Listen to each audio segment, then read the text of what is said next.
네, 안녕하세요. 반갑습니다. 2월 21일 일요일 기자입니다. 정부는 집값 폭락을 원치 않는다. 원치 않는다. 이런 뉘앙스의 뉴스도 조금 나오지만 곧바로 상황은 뒤집혀버리고 마는 것 같습니다. 동아일보 단독 다주택자 대출 연장 규제 서울 아파트로 제한 검토. 뭐 요런 뉴스가 나온다든지 아니면 다주택자 규제를 할 때 뭐 RTI에 임대 사업자죠. 예. RTI에 근거해서 뭐 한다는 이야기가 나오기도 했었습니다. 야, 이거 봐라. 잡을 생각이 없는 거 아니냐. 음, 요 금융위원회 발의였습니다. 그러면 정부는 집값 폭락을 원치 않는다. 이런 의미를 보면요. 중국이 부동산 너무 죽여놓으니까 다시 살리기가 굉장히 힘들다는 부분 제가 한 번씩 말씀을 드렸었고요. 그래서 어떻게 어쨌든 뭐 부동산을 통해서 고성장을 구가하는 것은 아니다. 근데 이 너무 경착륙이 너무 심하다. 우리 정부 또한 아마 비슷한 입장이지 않을까 싶습니다.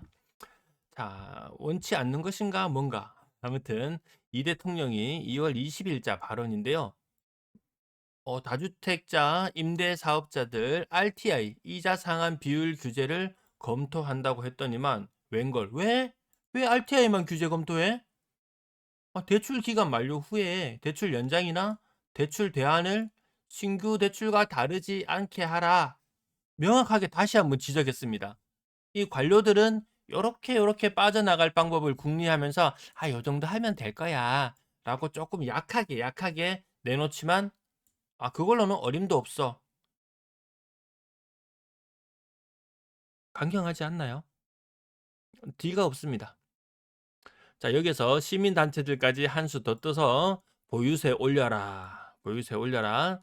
그리고 현재 뭐 15억짜리 집이면 공시가가 한 10억 정도에 또 공정시장가액 비율이 60% 정도 수준이니까 아니 15억짜리 집에 과세 표준이 6억 또 여기에다가 1억을 공제해주고 5억에 대해서 지금 세금을 매기는 게 이게 보유세죠. 그러니까 실효세율이 너무 떨어져 버리잖아요. 공시가 현실화 해라. 공정시장가액 비율 현행 60%인 걸 80% 수준까지 올려라. 심지어는 이걸로 해라. 이걸로 시장 가격으로 해라. 뭐 이런 말들까지 나오고 있는 형편입니다. 보유세를 건들지 않더라도 공정시장가액 비율, 공시지가 이 두 가지는 충분히 높일 수 있거든요.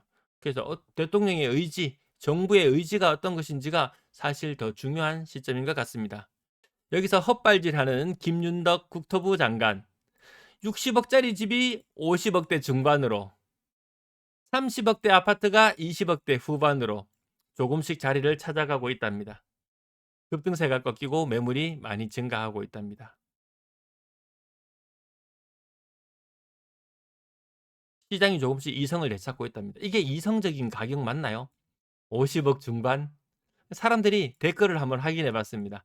아직 멀었다. 말도 안 되는 소리. 국토부 장관이 집값 하락에 이성 대처다 자평? 요런 평까지 내려지고 있습니다. 자, 광고 잠깐 보고 가실게요. 안녕하세요. 대구 부동산 스터디 공인중개사입니다. 드론, 유튜브, 인스타그램, 블로그 등 다양한 AI 마케팅을 통해 귀한 매물의 진짜 주인이 되시도록 도와드리겠습니다. 자, 매물 진짜 좋은데 어떻게 설명할 방법이 없네. 어떻게 홍보할 방법이 없네. 요런 물건 요쪽으로 연락 주시면 됩니다. 저하고는 관계가 없겠다. 자, 서울 매도 물량 현재 6만 7천 개. 급속도로 이렇게 늘어나는 모습들. 제 최근 영상 중에서 실효요가 가장 많았던 영상 중에 하나가 급상승 중이라는 제목이었습니다. 그거는 어그로꾼이라고 욕할지도 모르겠지만 이거 진짜 매물이 급상승 중이거든요. 뭐 일주일 전 대비 2% 늘었네요. 3% 늘었네요. 계속 요런 말씀을 드렸는데요. 한 2% 정도로 보수적으로 상승한다고 가정하고 차트를 그려보면요.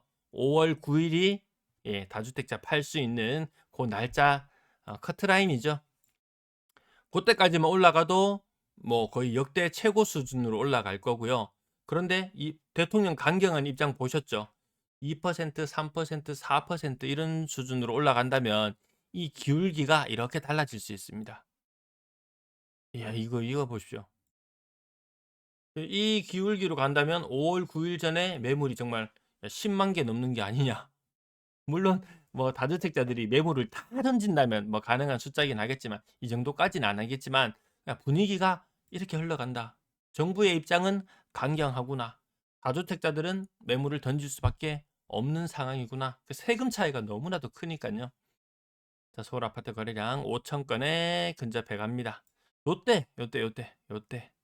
예, 그달 초가 되면은 그 월 말의 거래량이 그 윤곽이 딱 드러납니다. 예, 뭐 한 5,300건, 5,100건 요 날짜네요, 요 날짜. 한 5,100건. 그렇다면 서울의 2월 거래량은 늘어나는 매물만큼이나 그 실제 거래량이 따라주는가? 라고 제가 동그라미 지금 치는 부분 있죠. 요게 남은 날짜가 똑같은 날이거든요.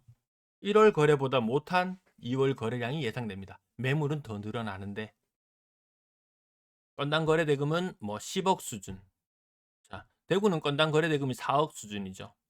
서울은 10억 수준. 그런데 고가의 집들을 보면은 오늘 보시는 뭐 빌리브 버머 이 정도면 대구에서 탑이잖아요. 뭐 14억 정도라고 보면은 서울에 저만한 입지라면 이거 50억, 60억 하잖아요. 근데 60억 하던 게 55억 했다.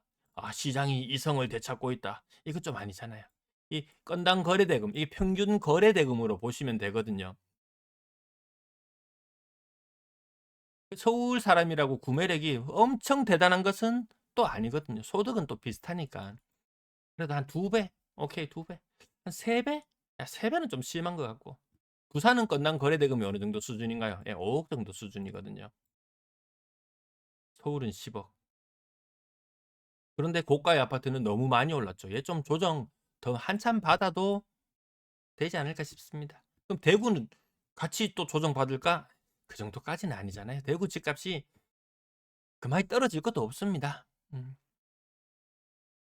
저기 구지에 있는 아파트를 한번 보고 왔는데요. 구지에 있는 아파트를 한번 보고 왔는데, 이야, 반도 유보라 이런 아파트들 있지 않습니까? 2.2억, 2.2억. 이 분양가가 아마 이쯤 하지 않았나 싶습니다. 이 달성군에 엄청난 미분양 물량이 있다가 그때 무슨 호재가 뭐 터졌었나요? 갑자기 미분양 물량이 싹 해소되고 뭐 그런 일들이 있었던 걸로 기억하는데요.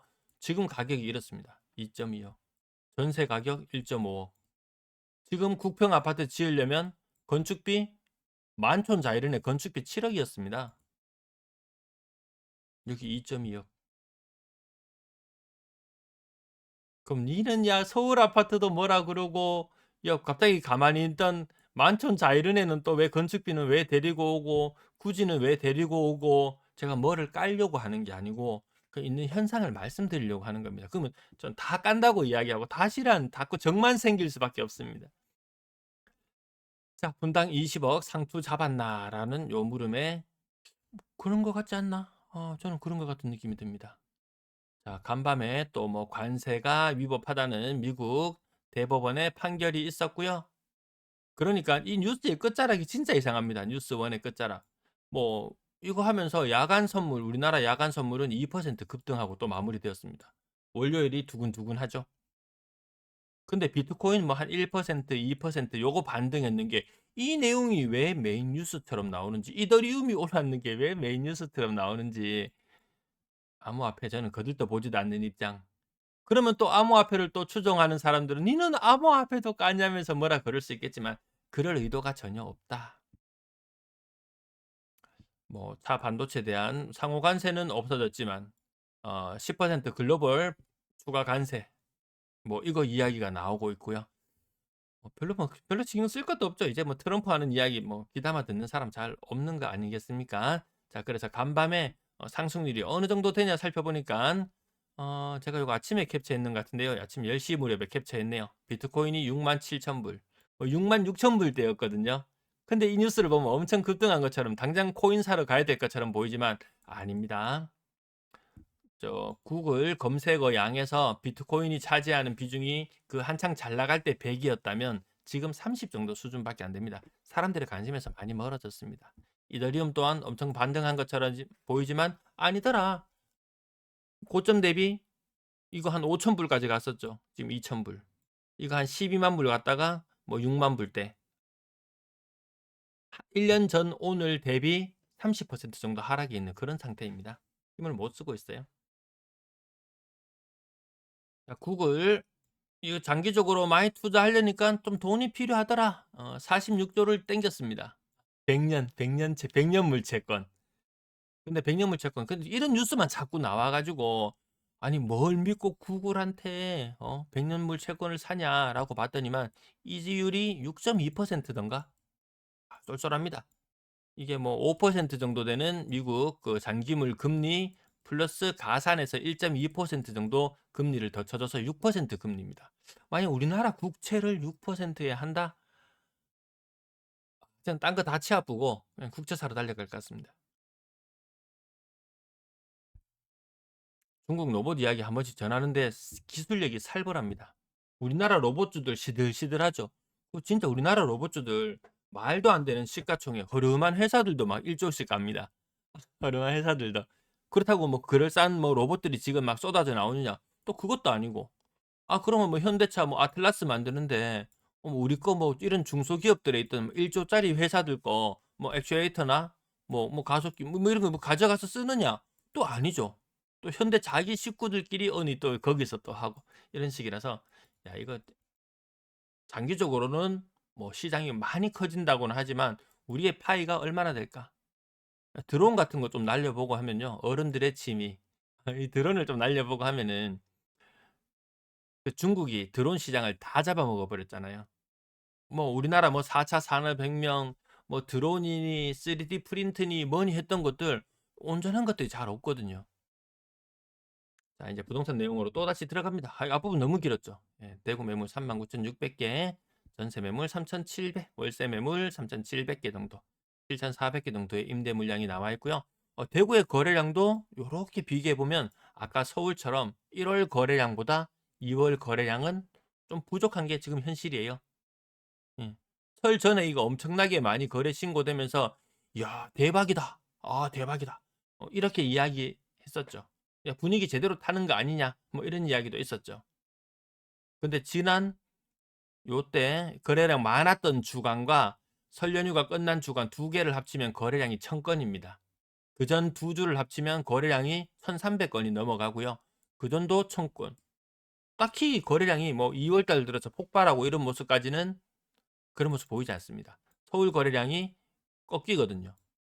대구 거래량은 꺾이지만 가격은 서울처럼 그렇게 꺾일 것 같지는 않다. 서울은 좀 더 맞아도 되는 것 같다. 그럼 서울 경기권 사람들이 저한테 뭐라고 할지 모르지만 아마 서울 사람들도 '아 집값 정상 아니야.' 이렇게 느끼실 거예요. 자 건당 거래 대금 대구 4억 수준, 서울 10억, 부산 5억. 3억 미만 비중 계속 추락입니다. 와 안 찾는 물건은 점점 안 찾게 되는 것 같습니다. 6억 이상 거래량 400건대 나와주고 있고요. 수성구 거래량 170, 달서구 거래량 200. 동구, 북구, 수성구 요 세 개가 거래량이 좀 비슷하게. 수성구가 조금 더 앞서긴 합니다. 자, 실거래 가격 아까 빌리브 워무 봤고요. 버머 센트럴 부르지오 6층 11억 4,200. 유림 노르웨이 숲 48평 11억 4천. 서울에 48평이었으면 가격 살벌했을 텐데요. 만촌 자이른에 29평 10억 8천. 태양하너스 직거래가는 건너뛰고 빌리브 스카이 8억 3천짜리 거래도 보입니다.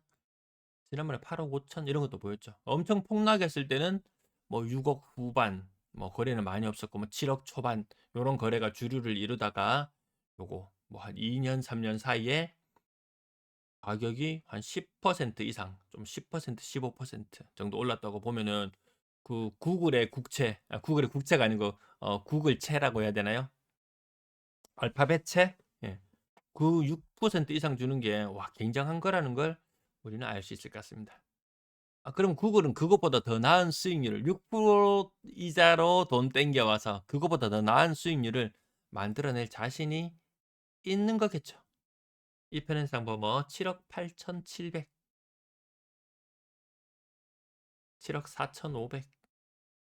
가끔 가다가 요층수 높고 이런 것들 7억 중후반대까지 올라가는 모습들 보여주고요.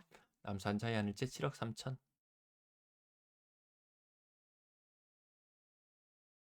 대구역 오페라 W 6억 1천. 두류역자이, 두류스타일즈, 중동, 죽전, 신암동, 황금동, 지산동 이런 거 잘 못 끼죠. 직거래. 거래가 잘 안 되거든요. 복현동, 황금동, 유천동, 아이파크 2차 5억 1천. 이 학교 부지 그건 누가 사갔는지 참 궁금합니다. 나중에 등기 바뀌고 나면 한번 찾아봐야 되겠습니다. 예. 그리고 수목원 제1풍경채 39평 4억 3천. 이 평당 1,000만 원 수준. 이거 준신축이죠. 이것도 좋다고 숲세권이라고 그렇게 이야기를 했었지만 가격은 그냥 이렇습니다. 이거 한때 보십시오. 7억까지 갔었습니다. 7억까지. 열풍 대단했습니다. 딱 입주하고 나서 조금 더 지나서 완전 거의 신축 상태에서 누군가가 2020년 누군가는 이제 또 비과세를 노리고 한번 또 팔고 싶었겠죠. 또 이야기 나오는 게 지금 일시적 1가구 2주택 3년 그거 주는 것 키움증권인가요? 그 누구지? 서영수? 그 우리나라 부채 문제에 대해서 좀 연구하던 그 사람? 그 사람도 얼마 전에 이야기를 했어요. 그건 너무 길게 주는 거다. 분명 그것도 아마 손보지 않을까 싶습니다. 갈아타는 것. 예, 그 부분도 아마 많은 제한이 걸리지 않을까 싶습니다. 1스테이트 대시양 도남 3억 8,500. 상인역 신일 레피트리 직거래 3억 1천. 이거 진짜 가격이고 한 20년 차 다 되어 가지만 이 정도 연식은 진짜 대구에서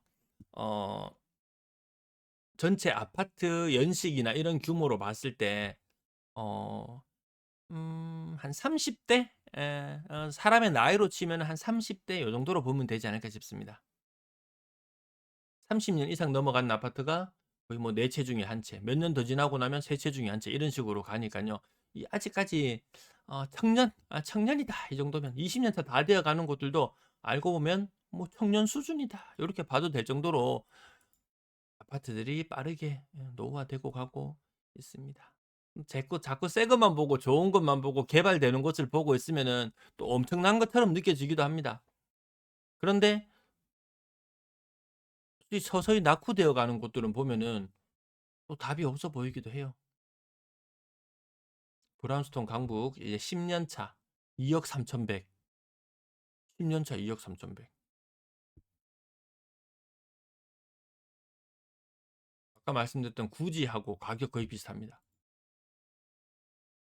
자, 가격 요 정도까지만 체크해 보고요.